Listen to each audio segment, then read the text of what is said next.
Evo nas se nazad, sa mnom je ovdje Stipe Grubišić iz Hanza Media. On će nam uskoro održati panel o tome, o pretplatama zapravo na različite medije. Pa sada mene zanima neki main pointovi o kojima ćete pričati tamo. Da li se Hrvati uopće lako odlučuju pretplatiti na medije? Pa predstavit ćemo brojke, pa sve će biti dostupno za download. Ne smijem sad reći, jel? Ne smijem. Ja bih rekao da i teško ih je nagovoriti, ali ide. Proizvod je nov.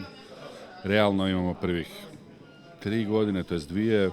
Mislim da kroz još toliko vremena ćemo zapravo vidjeti potpuno drugačije brojke. I Hrvati nije da se neće preplatiti, samo im treba im nešto vremena, onda obično preskoče 2 stepenice, sve stignu. Ovako se sjećaš, kad je došao Glovo ili Volt, zašto bi neko plaćao dostavu, danas ne postoji druga dostava osim toga, jel?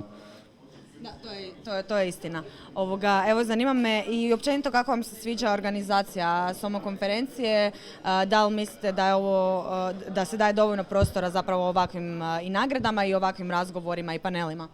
Pa apsolutno, mislim da je falila jedna konferencija ovakva jednodnevna u kojoj se priča zapravo i o medijskom dijelu i o oglašivačkom dijelu, zapravo više manje svemu u nekoj formi koja napokon kratka i ne traje 3 dana ili vikende ili ne smijem sad reći.